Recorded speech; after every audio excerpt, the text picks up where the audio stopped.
But I'd be surprised if this antenna is working through my pocket. Is it? No, I think. Is it not on yet? Maybe I haven't turned it on yet. It's It's for recording. It's not microphone. It's just for videotape purpose. So how do I know it? Is it on? Yeah, it's on. Green It's is on. on. Yeah. Okay, so you can't hear the microphone. Okay. It's not microphone. Okay, so I can make one observation right away. What a wonderful place to take a nap. I mean, look at these very comfortable chairs.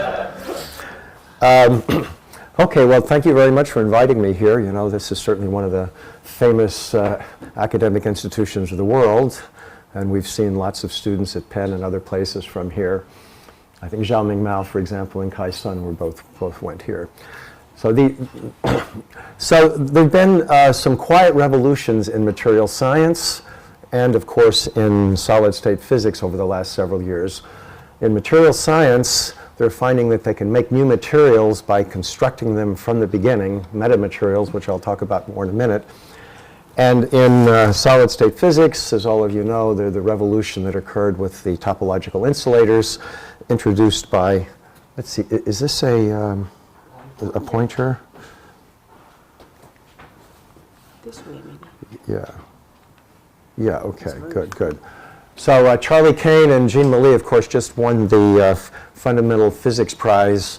They shared a $3 million prize and was awarded last week for their discovery of topological insulators, which of course has created, you know, I don't know, 1,000 papers by now on that subject already, maybe more.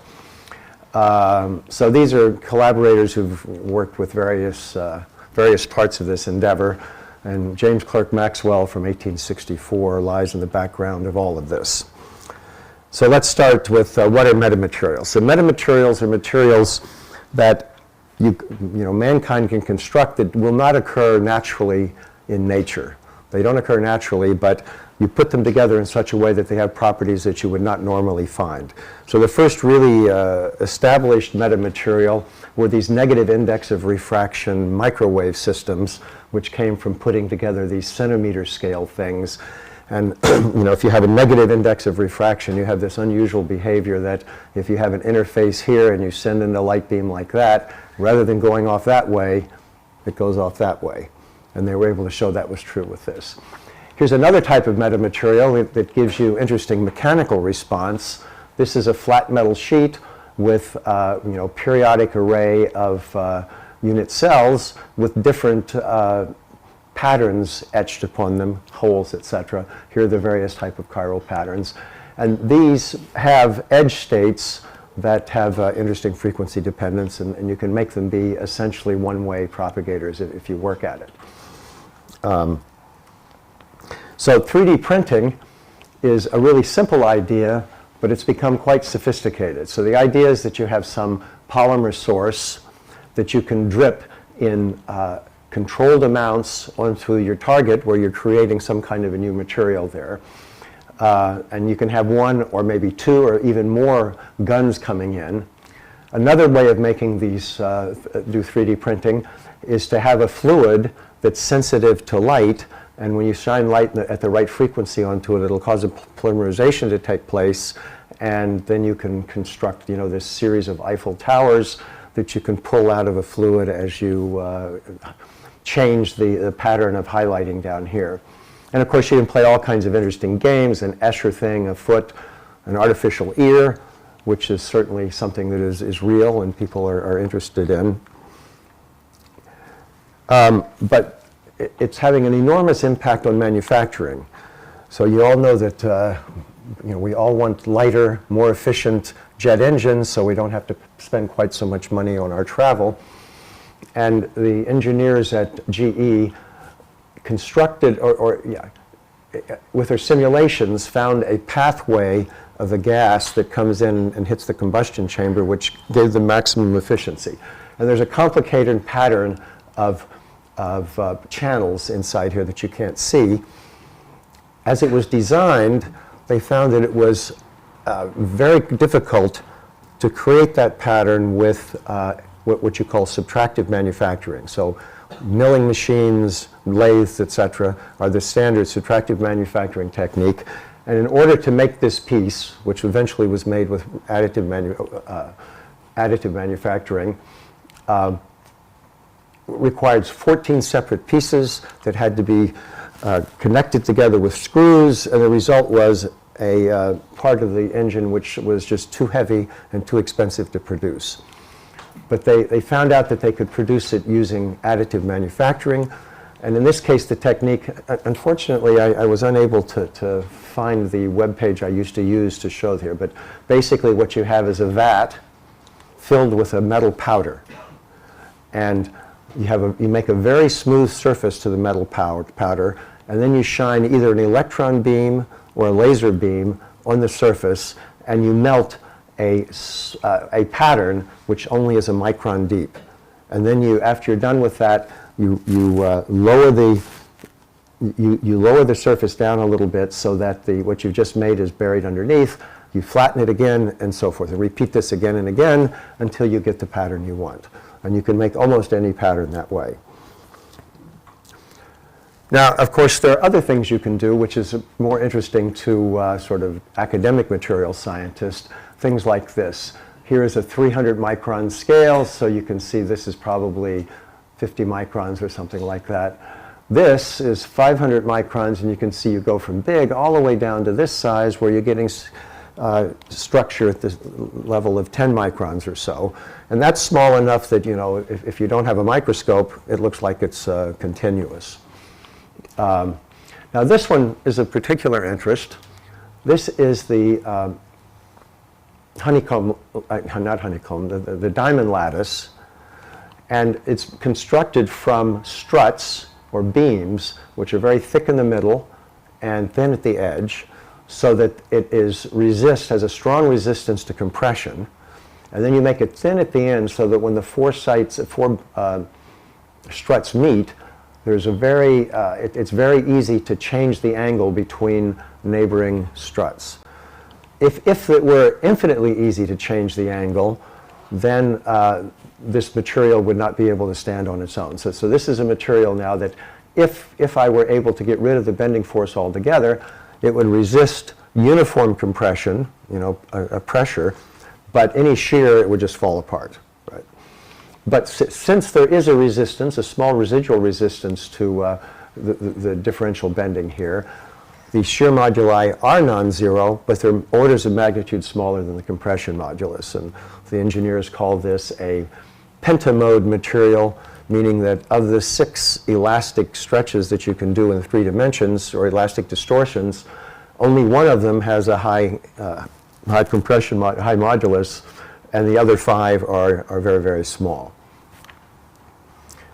So what I'm going to be interested in are materials which we call Maxwell lattices, which are on the verge of mechanical stability. These are systems whose number of degrees of freedom match the number of constraints. In other words, d, the dimension of space, times the number of sites is equal to nc, the number of constraints, which in a periodic structure corresponds to a coordination number z, which is twice the spatial dimension. So that's the Maxwell stability criterion that says if you have z equal to 2d, you're just on the verge of the mechanical stability.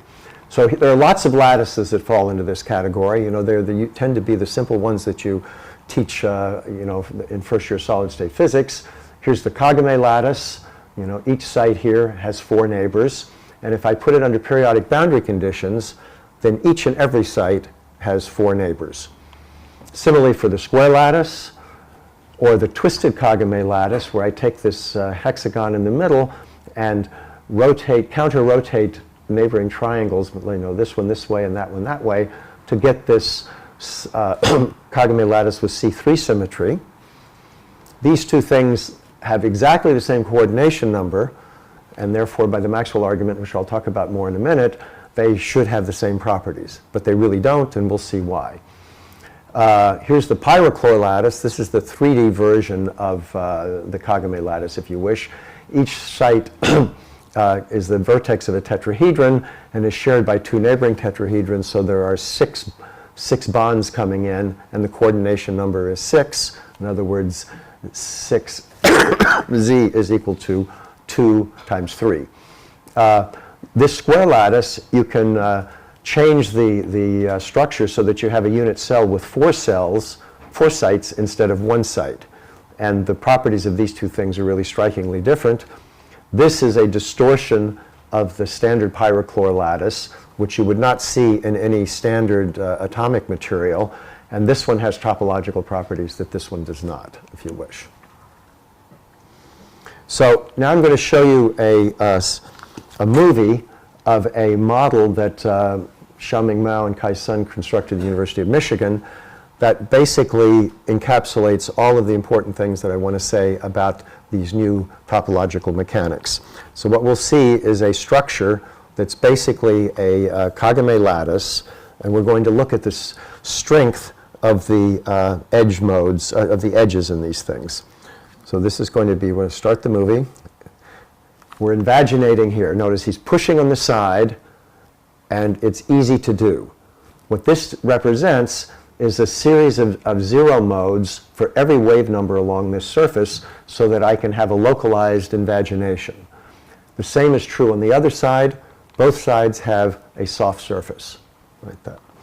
Now we're going to, this particular lattice, you can transform its topological properties by shearing it. So they're adjusting this thing so they shear the solid.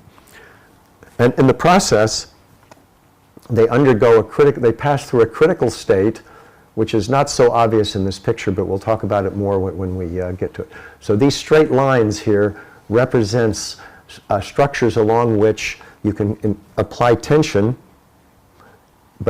and have no force at a site.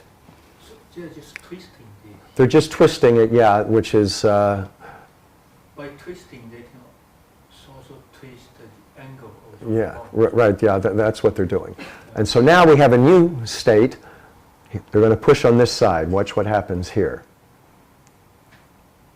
Remember, you invaginated before. This time it just moves. So this side is rigid. And then we can go in a minute and look at what happens on this side.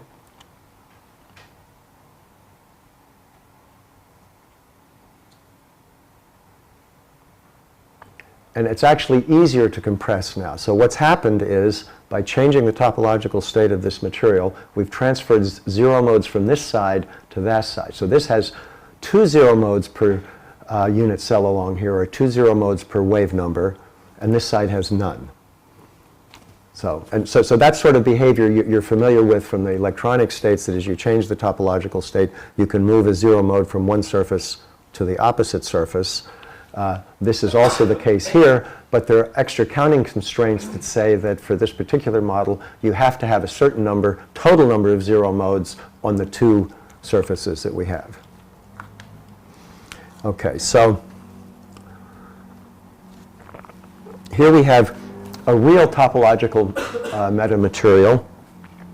This is one that Charlie and Olive Stendhal and I designed. This is a distorted Kagame pyrochlore lattice. It has a polarization along this vector right here. And in the ideal case where there's no energy cost to relative bending of the neighboring directions of the neighboring tetrahedra, then you would have exactly what we saw in the picture before, one surface which is rigid and one surface which is totally soft and you can invaginate easily. But because there's a restoring force, then we don't have the absolute ideal limit, but we still see remnants of what the ideal state would be. So here you can think of this as being, schematically like this. There's a rigid surface and a softer surface.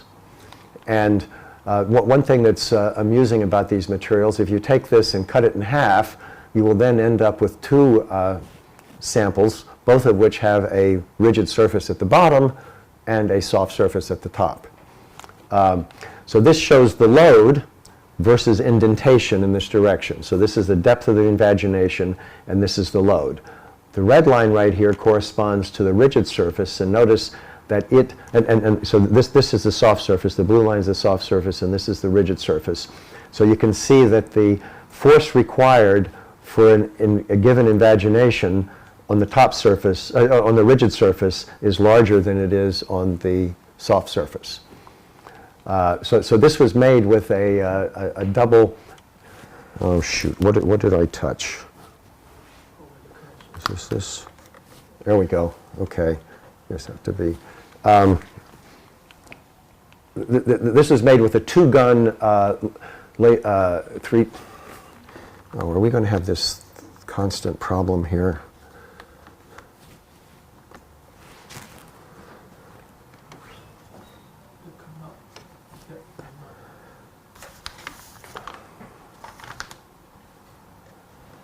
Yeah, one of the troubles is that this is under tension.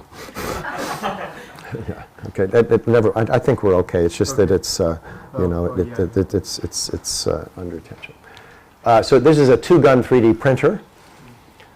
So it delivers a very rigid polymer and a very soft polymer. So the rigid polymer makes the beams, and the soft polymer makes these vertices, which are softer and bend easily. And here's a picture of this material where they did the experiments.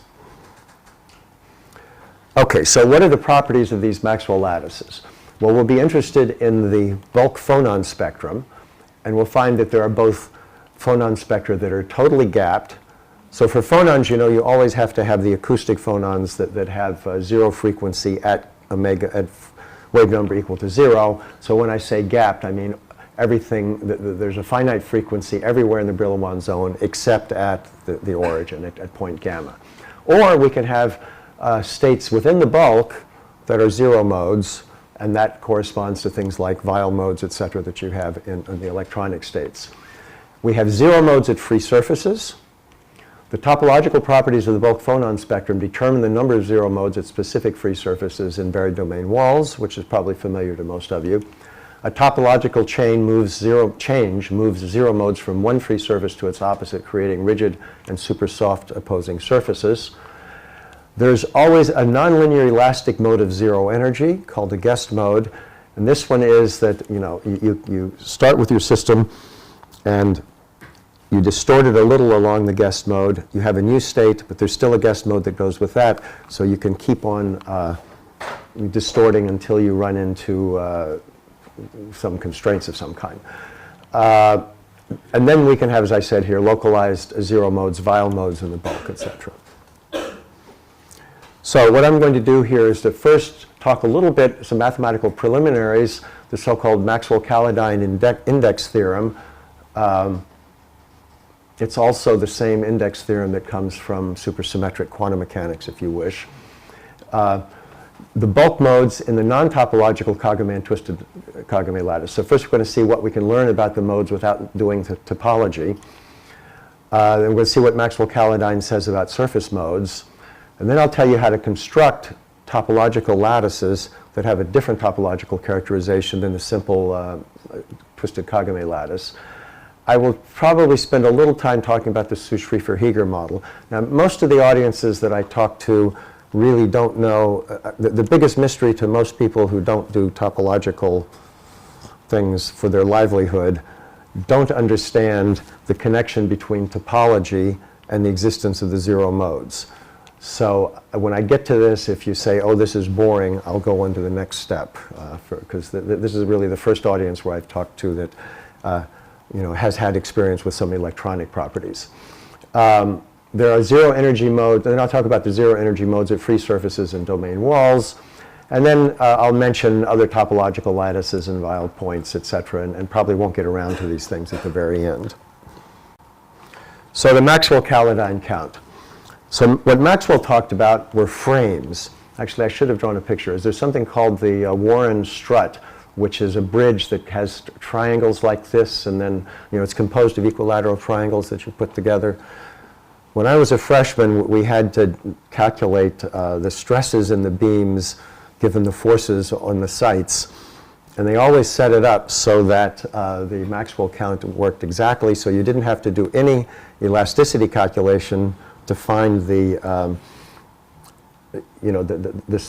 tensions in the bonds. It was determined entirely in the forces, and you didn't have to worry about what the actual elastic distortion of the system was. So here's a frame with 6 sites, 7 bonds. So what Maxwell says originally is that the number of zero modes is the number of degrees of freedom minus the number of constraints. So here we have n0 should be 2 times 6, that's the number, 2 times 6, that's the number of degrees of freedom, minus the number of constraints is 7, which is equal to 5, which is equal to 3 plus 2. So there are 3 modes that are always present unless this thing is under periodic boundary conditions or something more complex, that are the rigid translations and rotations. And then there have to be 2 other zero modes, which are these floppy modes denoted by the dotted lines here. So, I take the top square and shear it, or I take the bottom triangle and rotate it, and those don't stretch any stretches at all, so it costs 0 energy. Here's another version where I still have 6 sites, but now I have 8 bonds instead of only 7, and therefore there is 1 mode, floppy mode, in addition to the 3 trivial ones, which we can see right here. Finally, we go to this one. We add an extra strut there, and we've totally exhausted the free modes that you can have. This thing has only the rigid translations and rotations, and all of the other modes are stiff. But here, when I added the extra bond, I could have put this bond on this side instead of that side. If I do that, I have a 0 mode, which is the same one that was over here, and Maxwell's count, the simple count up here, breaks down. This really goes back to 1864. Maxwell was interested in rigidity of bridges, etc. But this construction has a property that this part does not have. I can put the cross terms under tension and stretch the outer beams in such a way that the net force on each of the 4 sites in this cluster is equal to 0. Even so that this is pulling this way and this way, but that one's pushing in the opposite direction, such that the total force is 0. This is called a state of self-stress. Now that doesn't mean that the bonds are actually under stress. What it means is it has the possibility of supporting stress without changing the forces on the sites. So what happened when I go from here to here, I add 1 state of self-stress, that's this, and I add 1 zero mode. So that would tell us that the dn minus nb has stayed the same, so we can satisfy the left-hand side of the equation. If we increase n0 by 1 and we increase s by 1, then we've satisfied this boundary condition. And this turns out to be a theorem. And here I'm just doing the geometry, it's not a theorem. Yeah. So let's see, so I'm going to show you how we derive that theorem from linear algebra. Let U be the dn-dimensional vector of displacements. So each site has d different directions of displacement. I put them all together in a dn-dimensional matrix vector called U. Similarly, the set of forces on the sites, since there are d directions to F, is a dn-dimensional force vector. Now, the bonds, which are really these, beams that can be compressed, they can stretch or compress, and each bond can be stretched or compressed. So E is an NB. NB is the total number of bonds, dimensional vector of bond stretches. And the bonds can have tensions, negative or positive, so T is the NB dimensional vector of bond tensions. Now it should be obvious that there's a linear relation between the displacements at the sites and the stretches of the bonds. Just in the simplest example, if I have 2 sites right here, and I give you these 2 displacements, then the amount by which this bond stretches is just the difference in those 2 displacements projected along the direction of the 2 bonds. And so this operation determines what's called the compatibility matrix, which is an NB cross DN dimensional matrix. Similarly, there is a linear operator that takes the tensions into the force. And that's, again, obvious. If I have a site here and I have 3 bonds coming out, then the total force on this bond is equal to the sum of the directed tensions along the bonds. And now I forgot to write this down here, but you can show quite easily that the Q the equilibrium matrix, is the transpose of the compatibility matrix. And that's important. So now we can go and ask, what are the states U such that Cu is equal to 0? Well, mathematically, those are the set of states that are in the null space of this operator C. But if Cu is equal to 0, we can go back here and see, well, what that corresponds to is having no stretches. So the set of states in the null space of C are exactly the 0 modes of the system, because there are no stretches at all. Similarly, if I look at Qt and I look at its null space, that would be the set of tensions for which the forces are 0, and that's exactly what we mean by state of self-stress. So the dimension of the null space of C is the number of 0 modes. The dimension of the null space of Q is the number of states of self-stress. Now generally we have that the rank of C plus its number of 0 modes is equal to the dimension of the column vector. So that's rank C is n naught equals dn. Rank Q plus S is equal to nb. Rank C and rank Q are equal to each other because Q is the transpose of C. So I just subtract these two and I get the index theorem, which I just talked about. Now, of course, this is a linearized theory about any system, any particular state that I happen to look at. The dynamical matrix is C dagger C times the elastic constant for the bonds. Now, of course, if I have different elastic constants for different bonds, I would put a K matrix in the middle here, but we can just think of it in this way. So in a sense, this C is like a square root of D, if you wish. Yeah. And of course, you know that a matrix square root is not unique. Now, we're interested in periodic structures. So in the periodic structures, the wave number Q is, quote, a good quantum number, which means I can break up this dn dimensional. And I should say that, I forgot to mention that. Let's go back and emphasize this again. In the systems we're looking at, these Maxwell lattices, we've fixed things so that dn is equal to nb.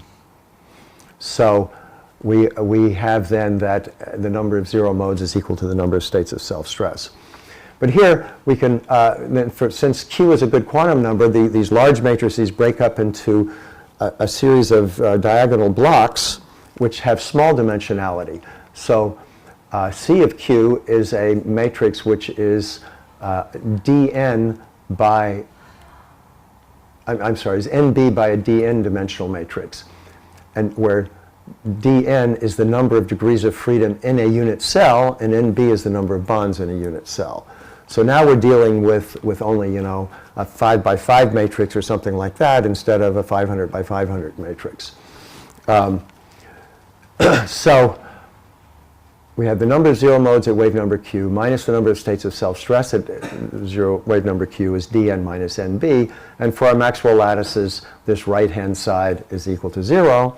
So that tells us for these Maxwell periodic lattices, the number of 0 modes at wave number Q is equal to the number of states of self-stress at wave number Q. Okay? In other words, there is exactly 1 0 mode per each state of self-stress. Okay, so let's see what this has to tell us about simple models. So we're going to look at the standard Kagame lattice. Here I've just drawn, so this represents a 0 mode, which I'll talk about a little bit more in a minute. But before I look at the 0 mode, you can see that the Kagame lattice has these straight lines of bonds. We have a grid of bonds going like this that traverse the whole sample, a grid of bonds going like this, and another grid like that. Now, under periodic boundary conditions where I tie this end to that end, if I stretch all of the bonds a little bit, since the things go in a ring, I stretch the bonds, but the force on this bond cancels the force on that bond for this site. So what we have here are states of self-stress, which are able to support stress in the bonds without putting any forces on the sites. So basically, we have, for each of these directions, we have something like square root of n, where n is the number of sites, states of self-stress, which means that we have, for each wave number Q, we have a state of self-stress and a 0 mode. And if we indeed go and calculate the spectrum, So here just you mean this just along the ring, not along this order line. well, this line right here goes around and comes and attaches there. Yeah, So that line by itself is a state of that's self-stress. true. Yeah. And the same is true that way and that way. And you can see that, there's not just one of these. There is a number, square root of n1, and I could then, instead of, using the basis of the line number, I could use a wave number instead. So for each wave number going along there, we have that. So you're talking about this Yeah, one. yeah. And that actually has, it implies I have zero modes, and indeed when you do the calculation, there's one zero mode per wave number going from gamma to m in the three different equivalent directions. This is what it looks like. This guy goes down there like this, and if I look at the frequency versus in the qx and qy, you get this sort of triangular knife edge that comes down. And if I look along gamma to m, I see this blue line sort of thing that looks like this, that comes down and hits at a point. Now, what happens if I add next nearest neighbors, which are denoted by this? Well, then I move away from the Maxwell lattice, and this system becomes a stable, standard crystal, and this guy becomes gapped. So this is what the spectrum looks like if I add next nearest neighbor forces. Now, what happens if I twist the lattice? Well, now I've lost all of those straight line states of self-stress, so there are no longer any zero modes. And indeed, if you do the calculation in the bulk, you find that rather than seeing this, you get a gap here whose magnitude is proportional to the magnitude of the angle by which I've relatively twisted these two triangles. So just by changing the geometry, I've changed the spectrum completely, gone from a gap spectrum to an ungapped spectrum. And if I look at what happens along gamma to m, you have, rather than this knife edge coming down, we have this standard parabola coming out. And this looks exactly like the excitation spectrum of the Sushri-Verheeger model when we go from the transition state to the gap state. And of course, we can extract a length scale from this. So now we have three lines here, three colors, red, blue, and green. Green means which? Green, this just shows the three different modes that exist there. So there's a red mode, which, I have to have the two acoustic modes, but then in addition we have this red mode that, let's see. So if I look down here, not only did this guy become gapped, but this guy got raised up to there. So in a true 2D solid, I only have two acoustic modes, which you can see down here. Here, it looks like I have three acoustic modes, and that's coming because we have this funny business with the zero modes there that come down. And so actually at q equals 0, we have three zero modes, whereas down here we only have two zero modes at q equals 0. Okay? Because I have three states of self-stress at q equals 0 here, and it's exactly those states. So curiously enough, this lattice, which has lots of zero modes, its macroscopic elastic energy is totally stable. In other words, all three elastic moduli are positive, whereas this guy has one elastic modulus is 0, which we'll talk about in a minute. Okay, so that's what this is. So here's the Kagame lattice, here's the twisted Kagame lattice. Now notice, if I take, once I've gone here, then I can keep on twisting and go from continuously from this to that. And in the process, what I've done is I've changed the area of the system. So changing the area of the system, macroscopically even, costs me no energy. So that tells us that for each of these states, I can stop and ask what is the differential bulk modulus, and it's 0 everywhere. So the twisted Kagame lattice, by changing this geometry, I've gone from a state that has a non-zero bulk modulus to one where the bulk modulus is 0. Okay, now what happens, we're interested in what happens when you have a surface. So what we do is we take the periodic boundary conditions, and we come along and we cut 2 bonds per site, Yeah, two bonds per site like this. So these two guys, which were originally coupled down here, have disappeared. Now, in the untwisted Kagame lattice, what we've done then is to remove 2 degrees of freedom per unit cell on the surface. But we've also eliminated 2 states of self-stress, namely this state of self-stress and that state of self-stress gets eliminated, this one and that one, etc.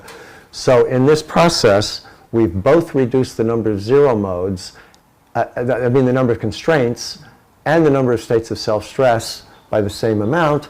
So the net result is that the number of zero modes is the same as it was before. So this guy has still a bulk spectrum that doesn't change when I do the cutting, and nothing new happens. What happens with a twisted Kagame? Well, now I have reduced the number of degrees of freedom by 2 per unit cell as before, but we haven't eliminated any states of self-stress because there were none there to start with. So the only way that can be true is if we have extra zero modes in this system. The bulk spectrum doesn't change, so these zero modes must reside on the surface. And it turns out these zero modes are nothing more than the Rayleigh waves of this system. So, here if you have a solid, there are surface waves, which are called Rayleigh waves, and you can calculate the energy of the Rayleigh wave of an elastic medium whose bulk modulus is 0, and it turns out the energy is 0, and it has a penetration depth whose inverse penetration depth is equal to the wave number along the surface. So this shows the inverse penetration depth. That's how far, the penetration depth is how far it exponentially decays for different values of the twist angle.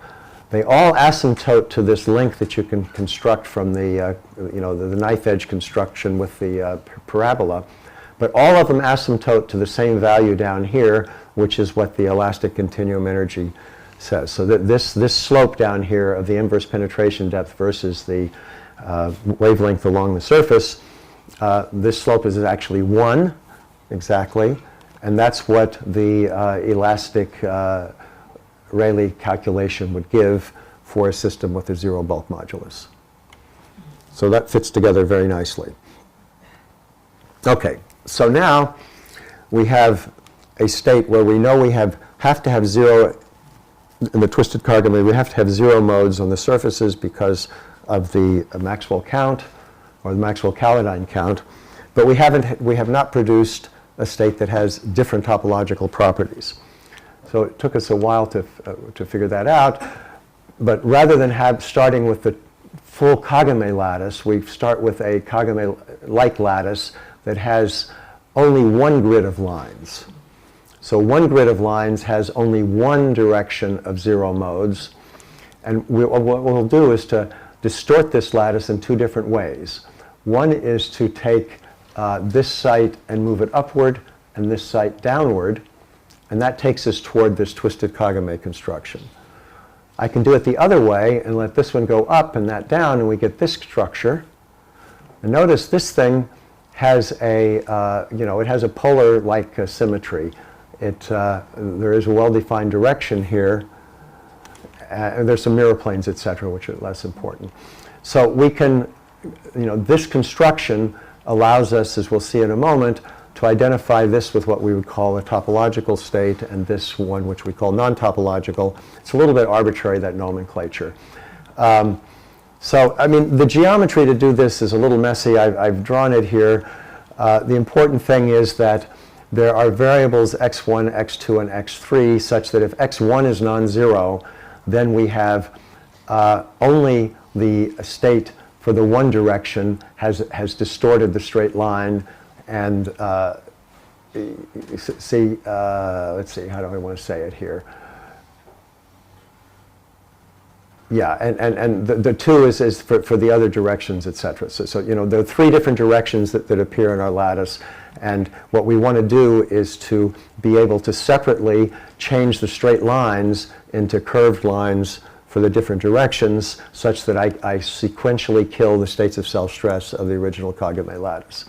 So this is a bunch of messy things, but what we have here is x1 plus x2 plus x3 is equal to 1, and there's a phase diagram you can draw in that in terms of those variables.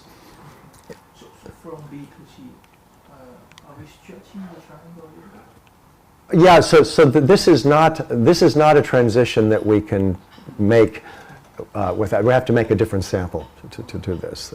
Yeah, it's not a transition that we can easily distort there. Yeah. Excuse me. Okay, to the Su-Schrieffer-Heeger model, done at Penn. Su-Schrieffer and Heeger were all at Penn in the early 70s, mid-70s, when they realized that this thing would conduct electricity, and they actually constructed this theory that we're talking about here that became the sort of model for topological excitations. So as you all know, the Hamiltonian for this thing, it consists of you can have hopping from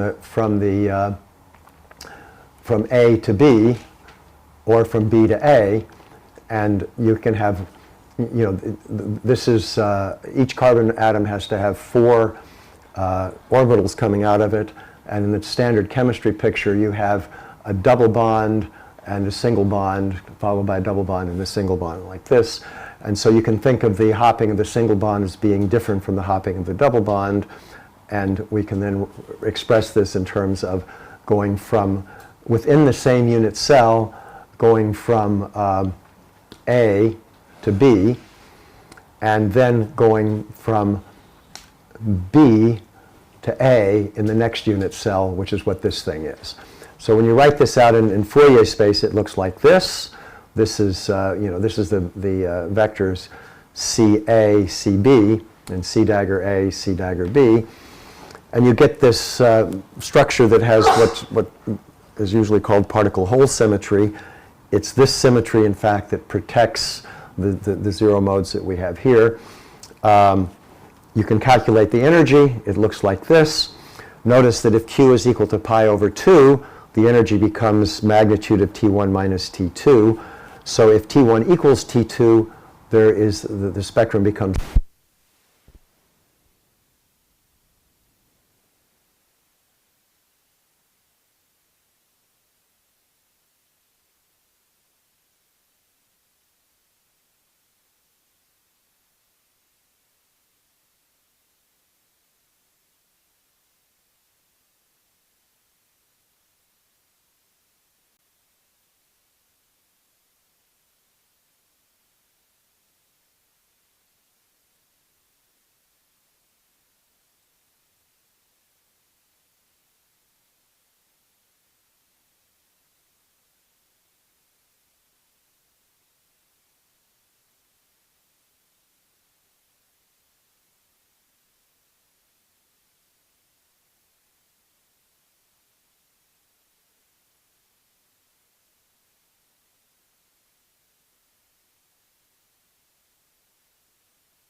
we can also take a lattice and wrap it around periodically and introduce a domain wall where we switch from one R to another R and then back again.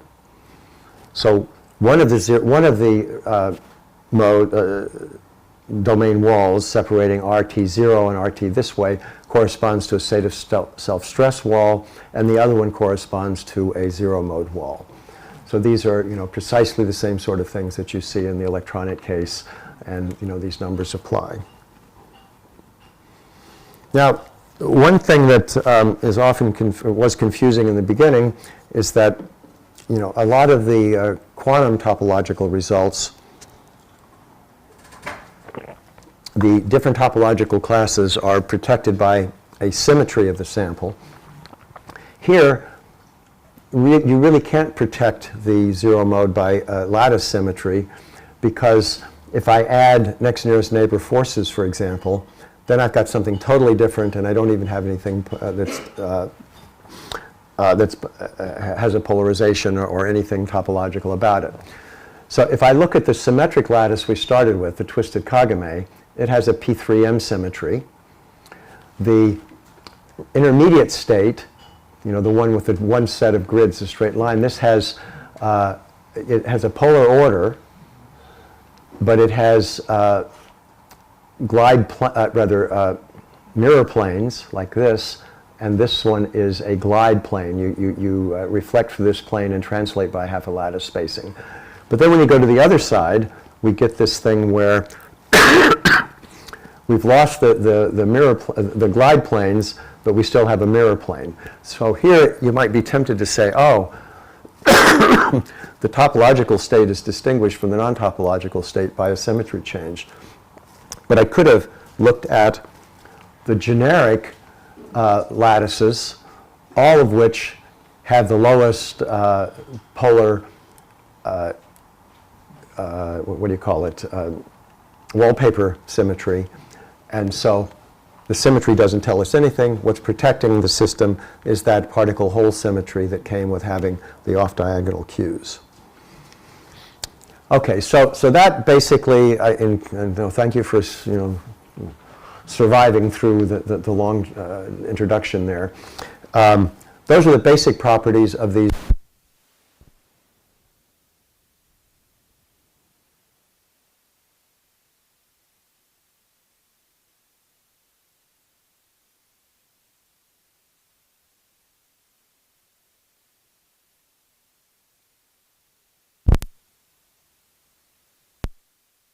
Thing in these three-dimensional pyrochlore lattices, but now we have zero modes that run along lines. So these things are like vortices.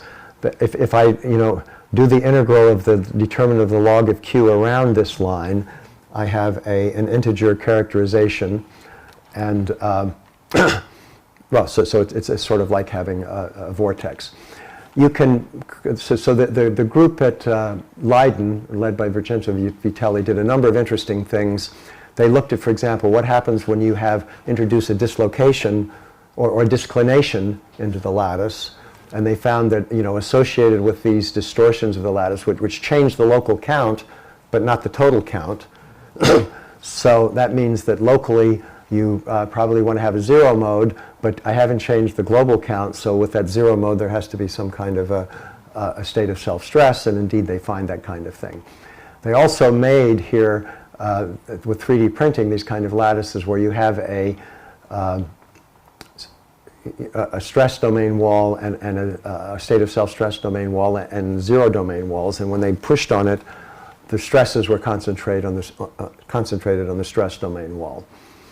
You can also look at more complicated things. So if there's this phenomena of jamming where you take spheres and you keep on compressing until they resist compression. That's the jamming point, and at that point the average number of nearest neighbors per site is exactly equal to 2D, and so they form a kind of random Maxwell lattice, and I can I can regard each of these cells as being a cell of a larger periodic structure, or I can just look at what happens at Q equals 0 and look at the properties of the the null space of the compatibility matrix, and you will find a bunch of zero modes that appear there.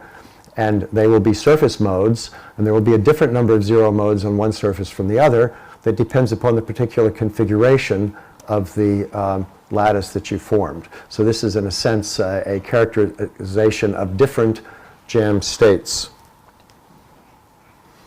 Let me just close by one observation. So I said that there's always a guest mode that is a nonlinear elastic energy. So let's just look at the Kagame lattice for a minute. I told you that the Kagame lattice, untwisted, all of the elastic moduli are non-zero.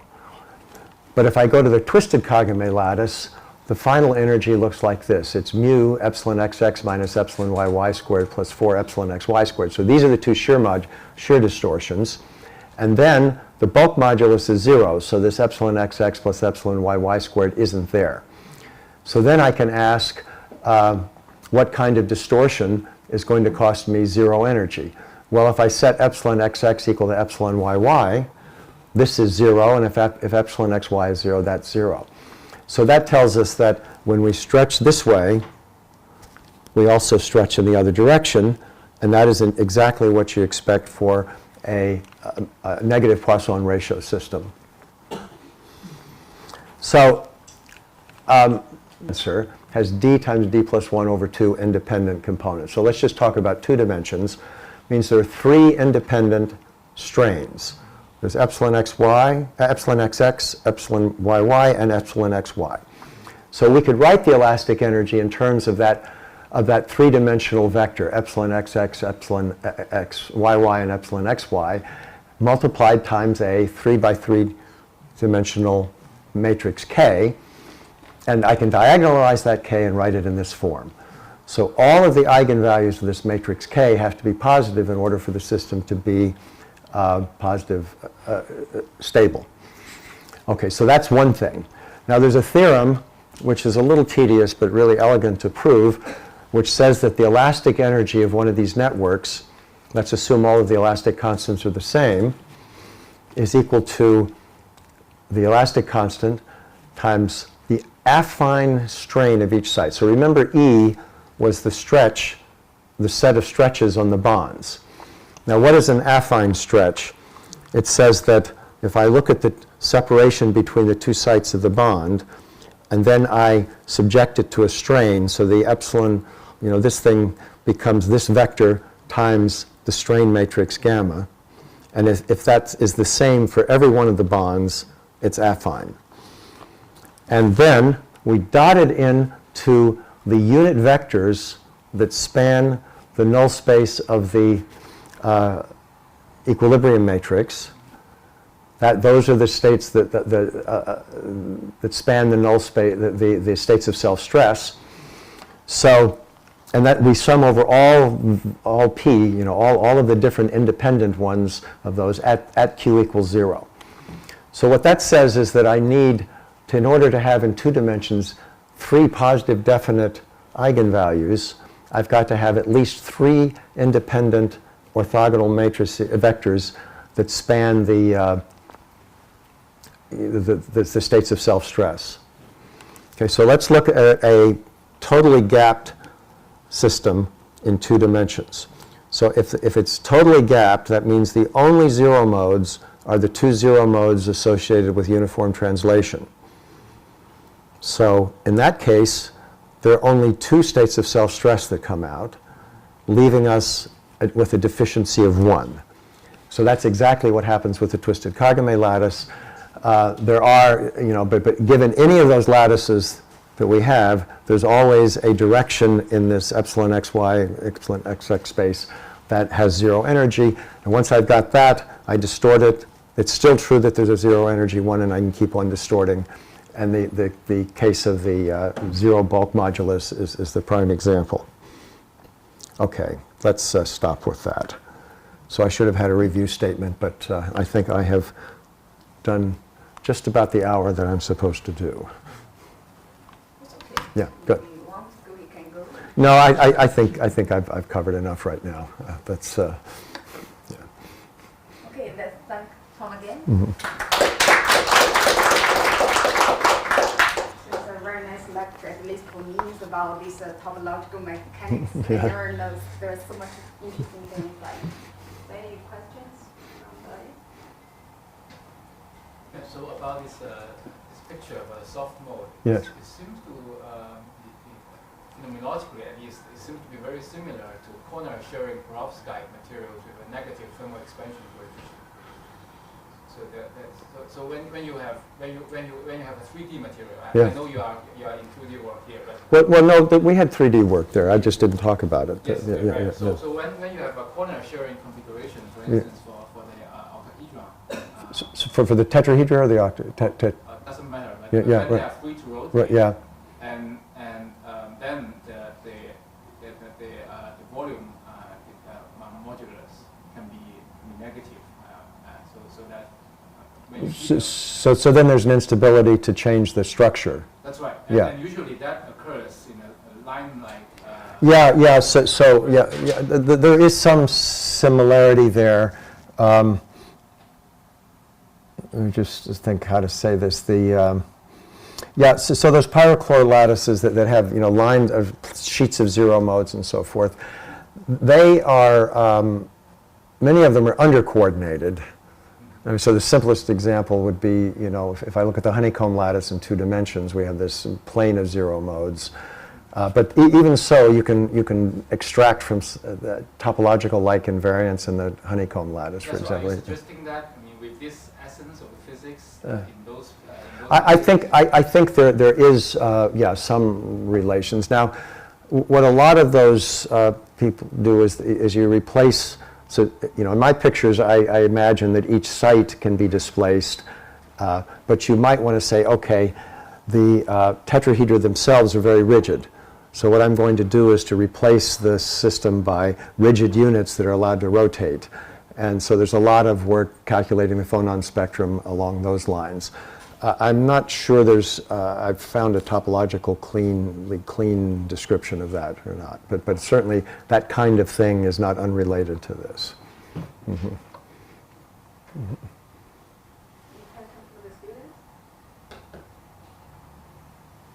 So I have one quick question here.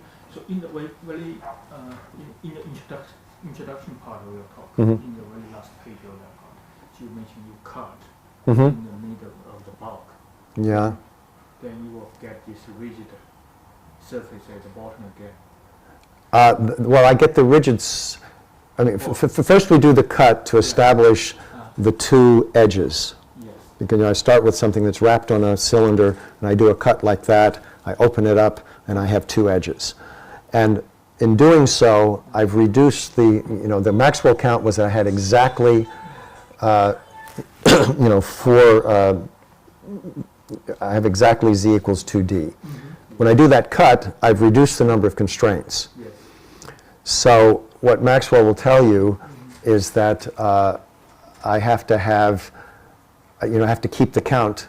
So that must mean there have to be extra zero modes or extra states of self-stress.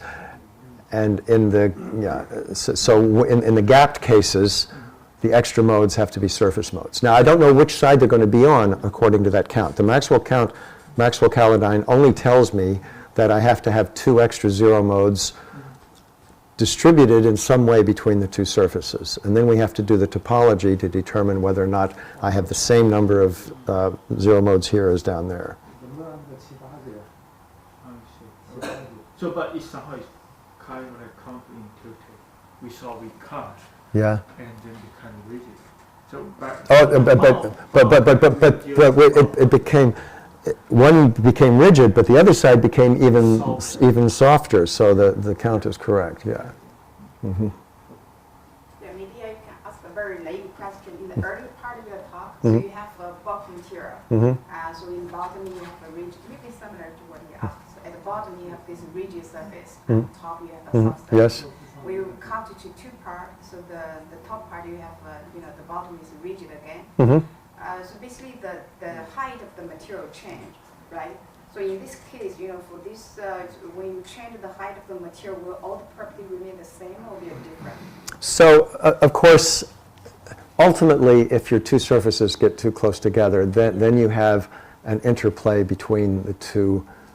There can be an interaction between the modes on the two surfaces. Like the edge state and the box Yeah, state. so, in fact, one reason why I don't like to use the standard, so if you look at this picture right here, so this was calculated using a stack of, I think it was 15, this direction was 15 or something like that. And notice that I have these zero modes running along here, but then I have looks like finite energy. And what happened was that's a result of the interaction of the two opposing surfaces. And if I separated it even more, I would see that disappear. So most of the calculations I've done is to go exactly to a semi-infinite system, so we lose that effect. But so that means if you have, if I have something that's a meter thick and I cut it in half, you're not going to see the edge effects yet. If I cut it in half again, you're still not. I have to get down to something, that's several times a lattice spacing before I have troubles with the interlapping. So in other sense, if I want to really look at the surface state, so it would be, this method will be very effective method to look at only the surface state.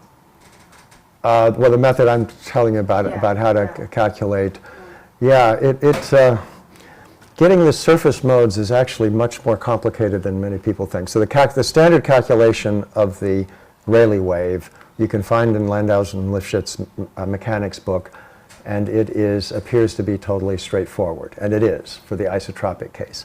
Now try to do that same calculation for the lowest symmetry lattice that you can think of. It's a bear. It's very complicated to do, and we've finally figured out how to do it so it's totally unambiguous, and you get, if you try to do it the standard ways, you get confused. Mm-hmm.